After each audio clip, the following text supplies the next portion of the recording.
नमस्कार साथियों, Gurukul online classes के इस मंच से मैं पवन सिंह आप सभी का एक बार फिर से हार्दिक स्वागत करता हूं। साथियों, आगामी पुलिस भर्ती परीक्षा को ध्यान में रखते हुए हमारे संस्थान की ओर से चलाई जा रही एक विशेष मुहिम वादा वर्दी के तहत हम रोज आपके सम्मुख कुछ परीक्षा उपयोगी महत्वपूर्ण प्रश्नों के साथ उपस्थित होते हैं। तो आइए आज इसी कड़ी में हम कुछ और महत्वपूर्ण प्रश्नों के साथ अपनी चर्चा को प्रारंभ करते हैं।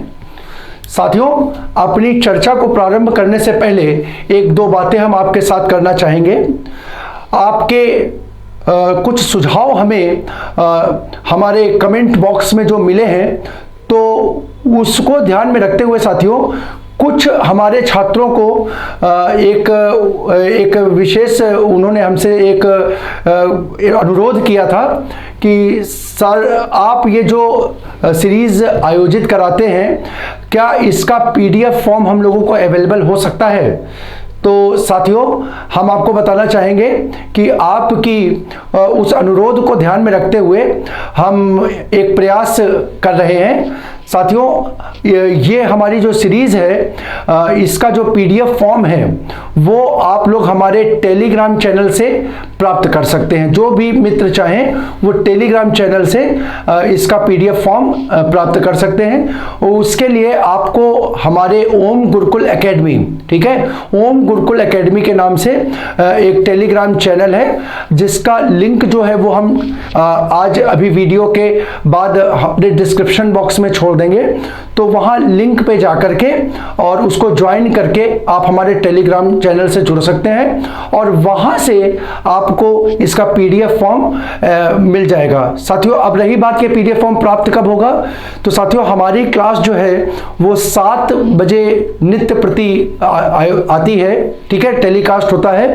तो 7 बजे में लगभग आधा घंटा 45 मिनट की जो क्लास होती है, तो उस क्लास के समाप्त होने के तुरंत बाद, ठीक है, या ऐसा समझ लीजिए कि 8 बजे के आसपास आपको इसकी पीडीएफ फॉर्म अवेलेबल हो जाएगी टेलीग्राम चैनल से। तो जो भी इसकी पीडीएफ फॉर्म चाहते हो वो टेलीग्राम चैनल से 8 बजे, मतलब प्रतिदिन जैसे 5 सत्र होते हैं तो हफ्ते में 5 दिन उसकी पीडीएफ फॉर्म आपको टेलीग्राम पे 8 बजे उपलब्ध हो जाएगी। तो एक ये आप लोगों के लिए घोषणा थी। और दूसरी घोषणा साथियों एक महत्वपूर्ण ये है कि जो भी छात्र, ठीक है, कानपुर क्षेत्र के समीप में रहते हैं और वो ऑफलाइन माध्यम से क्या कहते हैं, अगर अभ्यास सत्र में या प्रैक्टिस बैच में शामिल होना चाहते हैं, तो हमारे संस्थान की ओर से 26 जुलाई, ठीक है, 2023, यानी अभी 3 दिन पहले से 3 दिन पहले से क्या एक हमारा जो ऑफलाइन बैच है प्रैक्टिस सेट का, वो आयोजित कर दिया गया है। तो जो भी साथी, ठीक है, ऑफलाइन माध्यम से या कोचिंग में आकर के ऑफलाइन बैच करना चाहते हैं, प्रैक्टिस करना चाहते हैं, अपनी परीक्षा के लिए जो तैयारी है उसको और सुदृढ़ और पुख्ता बनाना चाहते हैं, तो वो ऑफिस में आकर के क्या कहते हैं बैच को ज्वाइन कर सकते हैं। आप सभी का स्वागत है, ठीक है। और जो छात्र दूर हैं, किसी कारणवश वो नहीं उपस्थित हो सकते, तो उनके लिए हम नित्य प्रति रोज की भांति इसी प्रकार से ऑनलाइन के माध्यम से उपलब्ध होते रहेंगे।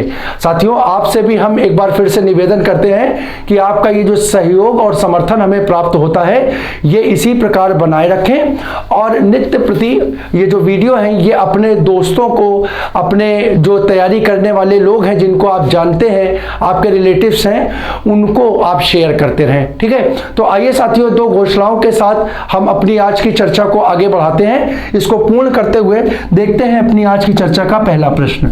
तो साथियों, आज का हमारा पहला प्रश्न संबंधित है, आज की चर्चा का हमारा पहला प्रश्न संबंधित है वर्तनी से। अब हमसे पूछ रहा है निम्नलिखित में से शुद्ध वर्तनी वाला शब्द कौन सा है। यहां पर 4 विकल्प दिए हुए हैं। अगर देखिए, तो अगर हम पढ़ते हैं तो देखिए, पहला प्रदर्शनी और प्रदर्शनी। देखिए उच्चारण में ही आपको दिक्कत होगी, उच्चारण में ही आपको दिक्कत होगी। अगर इनको पढ़ेंगे तो इनका उच्चारण करना ही आपके लिए संभव नहीं होगा। अब यहां पर दो पद बचते हैं, विकल्प ए और विकल्प बी, प्रदर्शिनी या प्रदर्शनी। तो साथियों शुद्ध वर्तनी के रूप में आप उच्चारण करते हैं प्रदर्शनी, यानी ई का प्रयोग नहीं होता है। तो यहां पर आंसर हो जाएगा हमारा विकल्प सेकंड बी, प्रदर्शनी। ठीक है, अगला प्रश्न हमारा, दिगंबर का सही संधि विच्छेद है।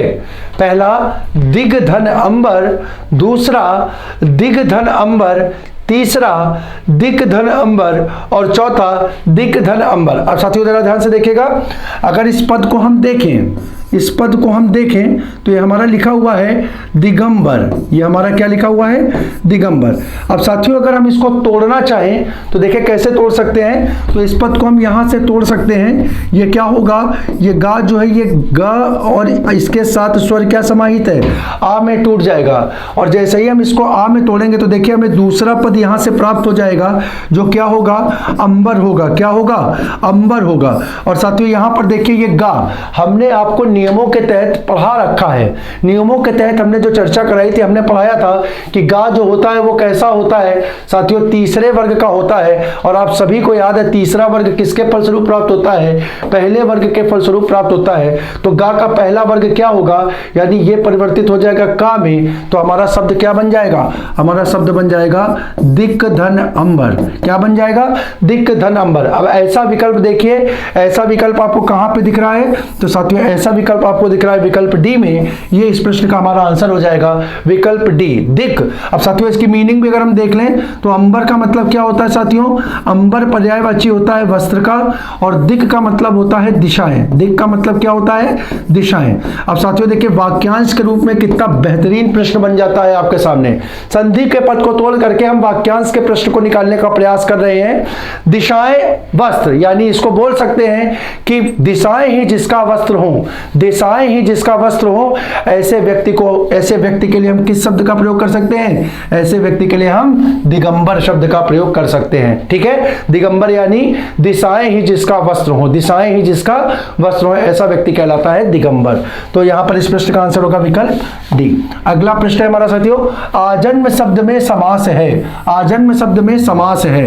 विकल्प को हम तोड़े तो यहां पर देखिए, यहां पर यह पद टूटेगा आधन जन्म, और आ क्या है साथियों, आ है हमारा, आ है हमारा साथियों, आ है हमारा उपसर्ग। क्या है, आ है हमारा उपसर्ग। अब विकल्प देखें तो विकल्प है ए बहुब्री, बी द्वंद्व, सी अव्ययी भाव, डी कर्मधार है, डी कर्मधार है। और यहां पर आ किसका, उपसर्ग का प्रयोग हो गया। और साथियों उपसर्ग का प्रयोग से निर्मित समास हम सब जानते हैं क्या कहलाता है साथियों, कहलाता है अव्ययी भाव। क्या कहलाता है, अव्ययी भाव। वो हमारा विकल्प सी में है। तो इस प्रश्न का आंसर हो जाएगा हमारा विकल्प सी, अव्ययी भाव समास।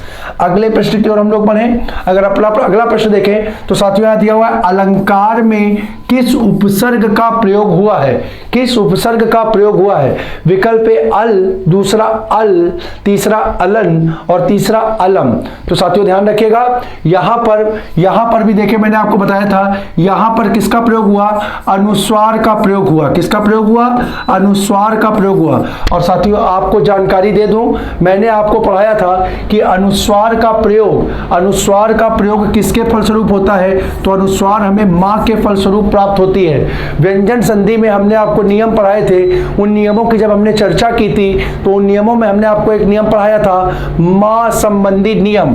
हमारे वो साथी जो लगातार हमारे साथ जुड़े हुए हैं, जिन्होंने हमारे वीडियो को देखा है, वो जान सकते हैं कि संधि पे हमने एक विस्तृत चर्चा की थी।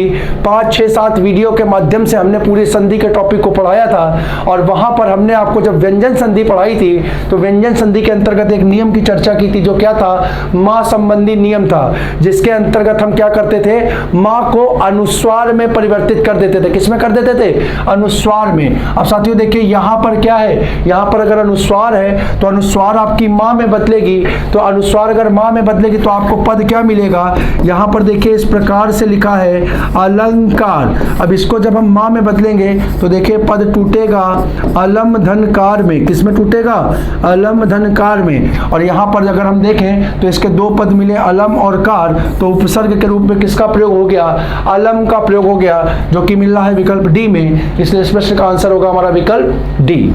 अगले प्रश्न की ओर बढ़ते हैं। अगला प्रश्न साथियों हमारा, निम्नलिखित में से कौन सा तत्सम का रूप है। साथियों आप लोग पूर्ण रूप से पहचान चुके होंगे, मैं फिर से लिख दे रहा हूं। तत्सम का मतलब संस्कृत के समान प्रतीत होने वाले पद, संस्कृत के समान प्रतीत होने वाले पद। अगर हम चर्चा करें तो यहां पर देखिए विकल्प है ए अंधकार, बी अंधियारा, सी अंधेरा और डी रात्र। यहां पर अगर हम देखते हो संस्कृत के समान प्रतीत होने वाला पद हमें यहां पर कौन सा दिख रहा है, तो हमें दिख रहा है विकल्प ए। तो इस प्रश्न का आंसर होगा विकल्प ए, अंधकार।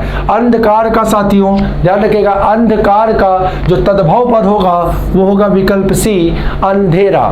इसका तद्भव क्या होगा, अंधकार का तद्भव पद होगा अंधेरा। क्या होगा, अंधेरा। अगले प्रश्न की ओर बढ़ते हैं। हमारा अगला प्रश्न है, रचना या बनावट के आधार पर शब्द के भेद हैं। रचना या बनावट के आधार पर शब्द के भेद हैं। विकल्प ए रूढ़ शब्द, बी यौगिक शब्द, सी योग रूढ़ शब्द या डी उपयुक्त में से कोई नहीं, या उपयुक्त सभी, उपयुक्त सभी। तो साथियों ध्यान रखिएगा, जब हमने शब्द रचना पढ़ाई थी तो हमने उसमें शब्द रचना के वर्गीकरण का एक आधार बताया था, रचना व बनावट के आधार पर। किसके आधार पर, रचना व बनावट के आधार पर। तो रचना व बनावट के आधार पर शब्दों का वर्गीकरण साथियों कितने प्रकार से, हमने 3 प्रकार से बताया था, जो कि कौन कौन से थे, तो वो थे रूढ़, दूसरा था यौगिक और तीसरा था योग रूढ़, तीसरा था योग रूढ़। अब विकल्प में देखिए हमारे तीनों हैं, तो इस प्रकार से इस प्रश्न का आंसर हो जाएगा हमारा उपर्युक्त सभी, विकल्प डी यानी 4। आपसे क्वेश्चन पूछे रचना या बनावट के आधार पर शब्दों का वर्गीकरण कितने प्रकार से किया गया है, देखिए एक दूसरा पूरक प्रश्न बनाते हैं। विकल्प 2, 3, 4, 5। रचना या बनावट के आधार पर शब्दों का वर्गीकरण कितने प्रकार से किया है, तो आंसर आपका बन जाएगा साथियों 3। आंसर बन जाएगा 3। और इस प्रकार से 3 प्रकार योग है उसके विकल्प रूढ़, यौगिक और योग रूढ़। तो इस प्रकार से इस प्रश्न का आंसर हो गया विकल्प डी। अगला प्रश्न देखते हैं। इसमें कह रहा है निम्नलिखित में से कौन सा शब्द समूहवाचक संज्ञा है, कौन सा शब्द समूहवाचक संज्ञा है। अब अगर समूहवाचक संज्ञा की चर्चा करें तो ध्यान रखिएगा, समूहवाचक संज्ञा के रूप में अगर हम देखें तो यहाँ पद दिया हुआ है, ए मोहन, बी पुस्तक, सी परिवार और डी पर्वत। तो साथियों ध्यान रखिएगा, समूहवाचक संज्ञा यानी समुदायवाचक संज्ञा के नाम से भी इसे जानते हैं। इसे हम किस नाम से, समुदायवाचक संज्ञा के नाम से भी जानते हैं। और समुदाय का मतलब या समूह का मतलब होता है एक से अधिक लोगों का समूह, एक से अधिक लोगों का समूह। तो अगर हम बात करें तो यहां पर एक से अधिक लोगों को निरूपित करता है क्या, विकल्प सी परिवार। तो इस प्रकार से इस प्रश्न का आंसर होगा विकल्प सी परिवार। ठीक है, यहां पर देखिए साथियों बाकी के जो तीनों पद हैं, मोहन, पुस्तक और पर्वत, तो ध्यान रखिएगा पुस्तक और पर्वत ये दोनों किस में हो जाएगा, ये जातिवाचक संज्ञा के पद होंगे, जबकि मोहन जो होगा वो क्या, व्यक्तिवाचक संज्ञा का पद हो जाएगा। किसका हो जाएगा, व्यक्तिवाचक संज्ञा का पद हो जाएगा। अगले प्रश्न की ओर हम लोग बढ़ जाएं और अगर हम अपने अगले प्रश्न की चर्चा करें तो लिखा है मैं अपने आप वस्त्र साफ कर लेता हूं, मैं अपने आप वस्त्र साफ कर लेता हूं। इस वाक्य में कौन सा सर्वनाम है, कौन सा सर्वनाम है।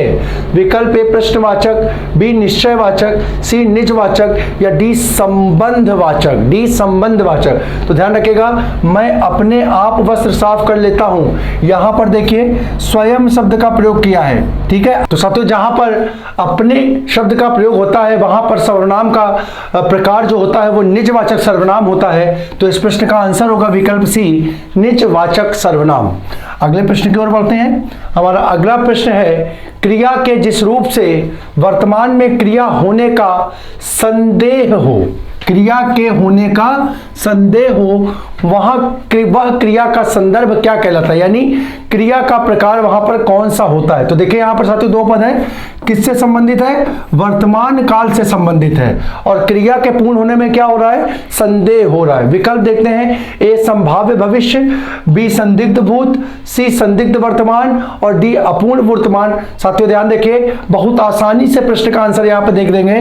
वर्तमान समय से संबंधित है तो भविष्य और भूत तो होगा नहीं, अब बचे दो वर्तमान के, तो यहां पर दूसरा शब्द दे दिया है क्या, वर्तमान समय में क्रिया के होने में क्या हो, संदेह हो, और जहां संदेह हो वहां होता है संदिग्ध वर्तमान। क्या होता है, संदिग्ध वर्तमान। तो इस प्रश्न का आंसर होगा विकल्प सी। अगले प्रश्न की अगर हम बढ़े, अगले प्रश्न के और अगर हम बढ़े तो है हमें प्रतिदिन सूर्य नमस्कार करना चाहिए। यहां पर कह रहा है रेखांकित शब्द को पहचानिए। रेखांकित शब्द है साथियों प्रतिदिन। रेखांकित शब्द क्या है? प्रतिदिन। कह रहा है विकल्प देखिए, उपसर्ग, बी अव्यय, सी सर्वनाम और डी कारक। तो साथियों ध्यान रखिएगा, प्रतिदिन पद जो होगा, प्रतिदिन जो पद होगा वो किसका होगा? अव्यय का हो जाएगा, यानी आंसर होगा विकल्प बी अव्यय। आंसर बी अव्यय। अगले प्रश्न की ओर बढ़े, यहां पर दे रहा है बारी बारी में अव्यय है। बारी बारी में अव्यय है। क्या कह रहे हैं? विकल्प ए मात्रावाचक, विकल्प बी न्यूनतावाचक, सी श्रेणीवाचक या डी रीतिवाचक। तो साथियों ध्यान रखिएगा, बारी बारी का जो पद है इसमें अव्यय के रूप में श्रेणीवाचक अव्यय का प्रयोग हुआ है। श्रेणीवाचक अव्यय का प्रयोग हुआ है। अब साथियों यहां पर मैं आपके सामने एक पूरक प्रश्न डाल रहा हूं, पूरक प्रश्न डाल रहा हूं जो आपकी उपस्थिति के बारे में हमें जानकारी कराएगा कि हमारे कितने व्यूअर्स या कितने ऐसे छात्र हैं जो वीडियो को पूरा देखते हैं। ठीक है साथियों, यहां पर एक पूरक प्रश्न मैं यहां दे रहा हूं, याद रखिएगा। श्रेणीवाचक अव्यय, अगर हम प्रयोग बताएं, अगर हम पूछें कि श्रेणीवाचक अव्यय, श्रेणीवाचक अव्यय, अव्यय का प्रयोग, अव्यय का प्रयोग किस रूप में होता है? अव्यय किस रूप में होता है? प्रयोग का प्रयोग किस रूप में प्रयोग होता है? किस रूप में प्रयोग होता है? तो विकल्प देखिए यहां पर हम दे सकते हैं। अगर अव्यय की चर्चा करें, विकल्प हम दे रहे हैं क्रिया विशेषण, क्रिया विशेषण, उपसर्ग, उपसर्ग को हटा दें, क्रिया विशेषण। यहां पर हम लिख सकते हैं संबंधवाचक, संबंधवाचक। यहां पर दूसरा हम लिख सकते हैं विस्मयादिबोधक, विस्मयादिबोधक। और अगला क्वेश्चन हम यहां पर डाल सकते हैं क्रिया के रूप में। ठीक है, ठीक है, क्रिया के रूप में। तो श्रेणीवाचक अव्यय, यहां पर यह प्रश्न है, इनमें से चार में किस रूप में प्रयुक्त होता है? इसका आंसर आप लोग कमेंट बॉक्स में करके अपनी उपस्थिति दर्ज कराएंगे। ठीक है, अगला प्रश्न है, इनमें से किस शब्द के पर्यायवाची गलत है? इनमें से किस शब्द के पर्यायवाची गलत है? विकल्प ए कमल, यहां पर ये हटा दीजिए, इसको कॉमा लगा दीजिए, कमल, जलज, पंकज, सरो। अच्छा एक मिनट, इसको इस रूप में पूछ रहा है, यहां पर दे रहा है कमल। अच्छा, कमल का पर्यायवाची क्या दे रहा है? जलज, पंकज, सरोज। ठीक है, तो ये तो साथियों सही है, जानते हैं जलज, पंकज, सरोज। तो ये आंसर नहीं होगा। आपसे पूछ के रहा है, आपसे पूछ रहा है, गलत पूछ रहा है। आपसे क्या पूछ रहा है? गलत पूछ रहा है। इसी प्रकार पुष्प का देखिए, कुसुम, फूल और सुमन, तो ये भी सही है, यानी ये भी आंसर नहीं होगा। सरस्वती की अगर हम बात करें तो साथियों ये याद कर लीजिएगा, आपके लिए बहुत इंपॉर्टेंट है सरस्वती के पर्यायवाची, गिरा, भारती और वाणी, ये तीनों भी सही है, ये तीनों भी सरस्वती के पर्यायवाची होते हैं। तो आपका आंसर ये भी नहीं होगा। बच रहा है फोर्थ, सूर्य। सूर्य का दिया है दिवस, याम और वासर। तो साथियों दिवस जो होता है या वासर जो होता है दिन का पर्यायवाची होता है। किसका होता है? दिन का होता है, ना कि सूर्य का। तो इस प्रश्न का आंसर हो जाएगा आपका विकल्प डी, जो कि क्या होगा? गलत होगा। क्या होगा? गलत होगा। सूर्य के पर्यायवाची साथियों आप सभी जानते हैं, रवि, भानु, भास्कर, हिरण्य, अर्क। ठीक है, ये सब जो होते हैं किसके होते हैं? ये सब सूर्य के पर्यायवाची होते हैं। सूर्य नमस्कार के 13 मंत्र होते हैं साथियों, जिसमें सूर्य का एक पर्यायवाची खग, सूर्य का एक पर्यायवाची मित्र, सूर्य का एक पर्यायवाची एक पर्यायवाची मारीच। ठीक है, इस प्रकार से अन्य भी बहुत से पद होते हैं, तो याद रखिएगा सूर्य के पर्यायवाची होंगे। दिवस और वासर जो होगा वो दिन का पर्यायवाची हो जाएगा। अगले प्रश्न की ओर हम लोग बढ़ते हैं। हमारा अगला प्रश्न है, निम्नलिखित में से उद्दत शब्द का विलोम क्या होगा? उद्दत शब्द का विलोम क्या होगा? ए विनय, बी अवनति, सी अनुदार या डी विनीत। तो साथियों ध्यान रखिएगा, परीक्षा के दृष्टिकोण से प्रश्न बहुत इंपॉर्टेंट है। उद्दत शब्द का विलोम होगा डी विनीत। उद्दत का विलोम होगा डी विनीत। अगले प्रश्न की ओर अगर हम बढ़े तो कह रहा है, नायक और नायिका एक दूसरे के रिक्त स्थान की यहां पर आपको पूर्ति करनी है, और वो पद आपके विकल्प में दिए हुए हैं। तो यहां पर दिया है, नायक और नायिका एक दूसरे के में तड़पते हैं। में तड़पते हैं, किस में तड़पते हैं? तो विकल्प देखे दिया हुआ है, दुख में, प्रेम में, संयोग में या वियोग में। ठीक है, तो नायक और नायिका एक तड़पेंगे, अगर तड़पेंगे तो तड़पने का कारण उनका क्या होगा, उनके तड़पने का कारण होगा साथियों वियोग। क्या होगा, वियोग होगा। साथियों देखिए उस वियोग का, तड़पने का कारण वियोग, वियोग में तड़पेंगे जब अलग होंगे। यहां पर कुछ लोग कहते हैं साथ प्रेम क्यों नहीं लगा सकते, प्रेम क्यों नहीं लगा सकते। तो साथियों देखिए प्रेम का भाव जो होता है, प्रेम के भाव में ये सिर्फ वियोग नहीं होता है, प्रेम के भाव के कारण ही क्या होता है, संयोग और वियोग होता है। प्रेम के भाव के में क्या संयोग और वियोग होता है। ठीक है, संयोग और वियोग मतलब मैं जो आपको बताना चाह रहा हूं वो ऐसे समझिए कि जब संयोग होगा यानी नायक और नायिका, संयोग कब होगा, जब नायक और नायिका मिलेंगे तो संयोग में क्या होगा, उनके मध्य प्रेम पाया जाएगा, उसमें भी क्या पाया जाएगा, प्रेम पाया जाएगा। लेकिन ये संयोग होगा कब, जब ये क्या होंगे, जब ये क्या होगा, एक साथ में होंगे। क्या होंगे, साथ में होंगे। ठीक है, और यहां पर वियोग, वियोग में भी प्रेम होगा, प्रेम होगा, लेकिन ये कब होगा, जब ये एक दूसरे से अलग अलग होंगे, अलग अलग होंगे। तो देखिए एक दूसरे के वियोग में तड़पेंगे कब, जब वो साथ में नहीं होंगे। अगर ऐसे समझ लीजिए ना भाई, अगर मान लीजिए आप है, अब अगर आपने प्रेम किया है तो आप इस बात को थोड़ा सा समझेंगे, और नहीं किया है तो फिर आगे हो सकता है भविष्य में आपको मौका मिल जाए तो आप इस भाव को क्या करेंगे, महसूस कर सकेंगे। ठीक है, तो जब आप साथ में होते हैं ना तो तड़पते नहीं है, तड़पते नहीं है, तब वहां पे एक प्रेम का भाव होता है, बातचीत करते हैं। ठीक है, अपने अनुभव जो होंगे वो हमारे कई मित्रों को होंगे भाई, हमारे कई व्यूअर्स को होंगे। ठीक है, और जब साथ में नहीं होता तो मिलने का क्या होता है, मिलने का एक भाव अंदर से जागृत होता है, तो उसको जो क्या करते, साथ में ना हो करके भी बार बार मिलने की इच्छा होना, उसको तड़पना बोलते हैं। तो वो कब होगा, जब वियोग की स्थिति हो। कब होगी, जब वियोग की स्थिति होगी। तो ध्यान रखिएगा इस प्रश्न का सही आंसर होगा विकल्प डी। अगले प्रश्न की ओर बढ़े। अगला प्रश्न है हमारा, जिसका शत्रु जन्मा ही ना हो के लिए कौन सा शब्द है साथियों, वाक्यांश के लिए पद है। ए अजन्मा, बी अजय, सी अजात शत्रु या डी अक्रांत। तो जिसका शत्रु जन्मा ही ना हो उसके लिए पद होता है विकल्प सी अजात शत्रु, अजात शत्रु। ठीक है, अजात शत्रु। अगले प्रश्न की ओर अगर हम लोग बढ़े तो चौकड़ी भूल जाना मुहावरे का अर्थ क्या होता है। विकल्प ए राह ना सूझना, बी बराबर बात बदलना, सी पीछा छुड़ाना और डी ढांढस बंधाना। तो साथियों चौकड़ी भूल जाने का अर्थ यहां पर होता है राह ना सूझना। ठीक है, कई बार हम लोग बोलते हैं अरे यार क्या कर रहे हो, इतना देर लगा रहे हो, चौकड़ी भूल गए हो क्या। तो चौकड़ी भूल जाने का मतलब क्या होता है कि किसी भी प्रकार का कोई भी विचार मन मस्तिष्क में ना आना, किसी बात के बारे में सोच ना पाना, उसके लिए हम लोग किस मुहावरे का प्रयोग करते हैं, चौकड़ी भूल जाने का प्रयोग करते हैं। किसका प्रयोग करते हैं, चौकड़ी भूल जाने का प्रयोग करते हैं। अगला क्वेश्चन देखिए, 18वां क्वेश्चन है, निम्नलिखित में से मिश्र वाक्य का चयन करें। किसका चयन करना है, मिश्र वाक्य। साथियों मिश्र वाक्य को ही हम लोग किस नाम से जानते हैं, मिश्र वाक्य को ही हम लोग संकर वाक्य के नाम से भी जानते हैं। किसके नाम से जानते हैं, संकर वाक्य के नाम से भी जानते हैं। तो अगर हम देखें तो विकल्प कह रहा है ए प्रातः काल होने पर चिड़िया चहचहाने लगती है। विकल्प बी सुबह पहली बस पकड़कर शाम तक लौट आओ। विकल्प सी जो विद्यार्थी परिश्रमी है वह अवश्य सफल होगा।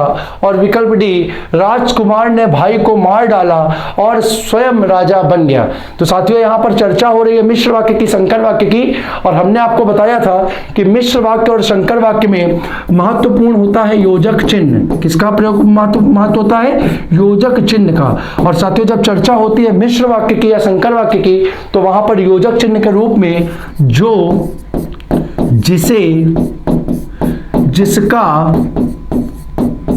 जिन्हें, जैसे, जैसा, जैसी,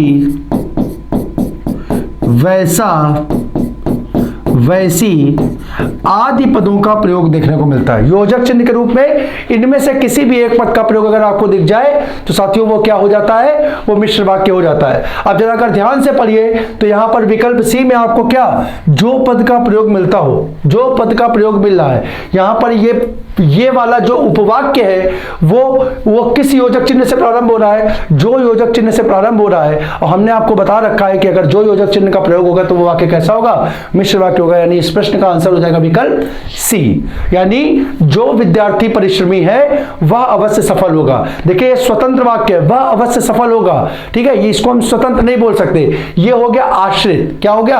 आश्रित, नहीं है ना, नहीं, इसको हम क्या बोल, सॉरी, इसको बोलेंगे हम प्रधान उपवाक्य। क्या बोलेंगे? प्रधान उपवाक्य। वह अवश्य सफल होगा, ये प्रधान उपवाक्य हो गया। लेकिन ये आश्रित किस पे है? ये आश्रित है जो विद्यार्थी परिश्रमी है, जो विद्यार्थी परिश्रमी है। तो ये हो गया इसका आश्रित उपवाक्य, और वो क्या हो गया?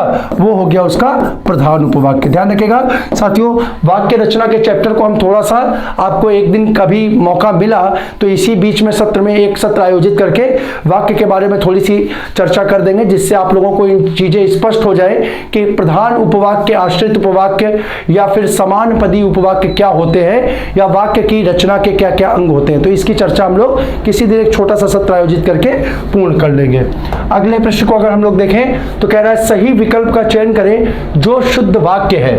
विकल्प ए तुम तुम्हारा काम करो, विकल्प बी तुम तुमका काम करो, सी तुम तेरा काम करो, और विकल्प डी तुम अपना काम करो। साथियों अगर पहचाने तो दो विकल्प तो आप ऐसे ही हटा देंगे, वाक्य ही नहीं बनता तुम तुमका काम करो और तुम तेरा काम करो, ये तो हम लोग बोलते ही नहीं है। विकल्प हमारे सामने बच रहे हैं ए और डी, तुम तुम्हारा काम करो या तुम अपना काम करो।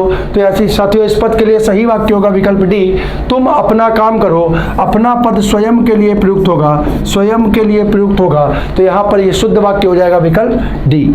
अगले प्रश्न की ओर अगर बढ़े तो यह कह रहा है से पृथक, से ये चिन्ह है जो पृथक होने के अर्थ में प्रयोग होता है, पृथक होने के अर्थ में प्रयोग होता है, किस कारक का परसर्ग या विभक्ति है? किस कारक का परसर्ग या विभक्ति है? विकल्प ए कर्म, बी करण, सी संप्रदान और डी अपादान। साथियों प्रश्न बहुत महत्वपूर्ण बन जाता है। यहां पर देखिए हम आपको बता चुके हैं से जो परसर्ग होता है, से जो विभक्ति होती है वो दो कारकों की होती है, एक होती है करण कारक की और एक होती है अपादान कारक की, एक करण कारक की और दूसरी अपादान कारक की। साथियों यहाँ पर देखिए अब पहचानते कैसे हैं, तो जब करण कारक के रूप में उसका प्रयोग होता है, करण कारक के रूप में उसका प्रयोग होता है तो वहां पर पद साथ में होता है, पद साथ में होता है, और जब अपादान कारक के रूप में होता है तो वहां पर पद से वो अलग होने का भाव देता है। किसका भाव देता है? अलग होने का भाव देता है। और यहाँ पर देखिए साथियों पूछ रहा है से का प्रयोग किस रूप में हो?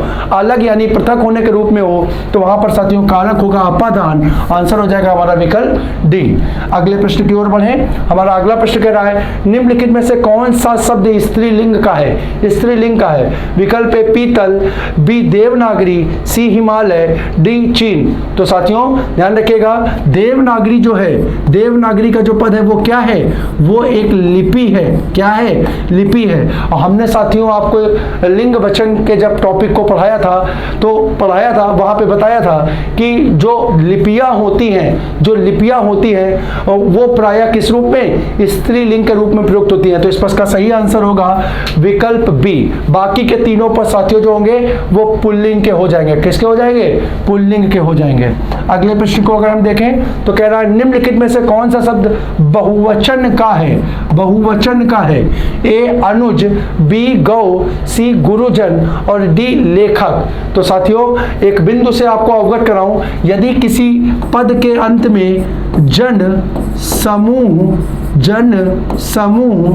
वृंद, समुदाय, मंडल इन आदि पदों का प्रयोग दिख जाए, आदि पदों का किसी भी शब्द में, जैसे हम बोल दें, जैसे यहां पर देखिए शब्द लिखा हुआ गुरुजन, तो पद के अंत में किसका? जन का प्रयोग हुआ। इसी प्रकार हम बोले, जैसे हम बोल सकते हैं कि हिंदू समूह, इसी प्रकार हम बोल सकते हैं भक्त वृंद, हम बोल सकते हैं मुस्लिम समुदाय, हम बोल सकते हैं शिष्ट मंडल या शिक्षक मंडल, या एक और शब्द यहाँ पे लिख सकते हैं, एक शब्द लिख सकते हैं गण, जैसे विद्यार्थी गण, गण। अगर किसी पद के अंत में इनमें से किसी भी एक शब्द का प्रयोग हो जाएगा तो साथियों वो पद किसका हो जाएगा?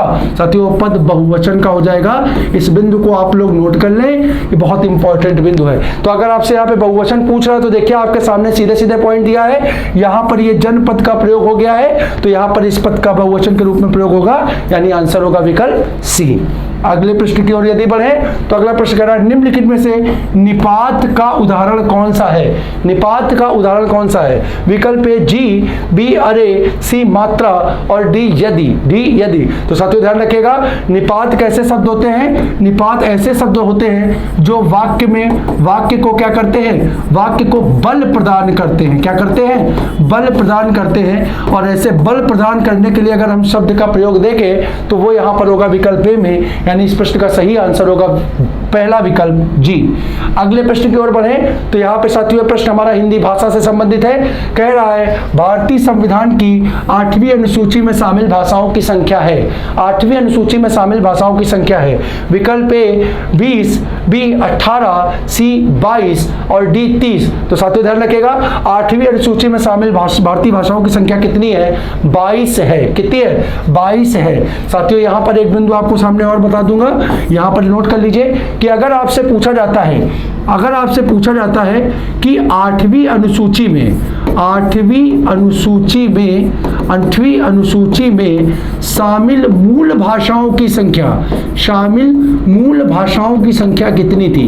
मूल भाषाओं की संख्या, अगर हम मूल भाषाओं का जिक्र करें तो यहां पर यह समझिएगा कि जब 8वीं अनुसूची थी यानी संविधान लागू होने के समय 1947 में उसमें कितनी भाषाएं शामिल की गई थी? तो याद रखिएगा साथियों इस प्रश्न का आंसर होगा 14।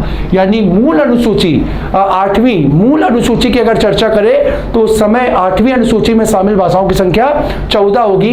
कालांतर में संविधान संशोधनों के माध्यम से इसमें भाषाओं को जोड़ा गया और वर्तमान में शामिल भाषाओं की संख्या कितनी है? 22 है। साथियों अगर आने वाले समय में विभिन्न भाषाई राज्यों के द्वारा उनकी भाषाओं को 8वीं अनुसूची में शामिल कराने की मांग की जा रही है और अगर उनकी भाषा को स्वीकृत कर लिया जाता है तो ध्यान रखिएगा आने वाले भविष्य में इसकी संख्या जो है वो परिवर्तित भी हो सकती है। लेकिन वर्तमान में सूची में शामिल भाषाओं की संख्या कितनी होगी? वो 22 होगी।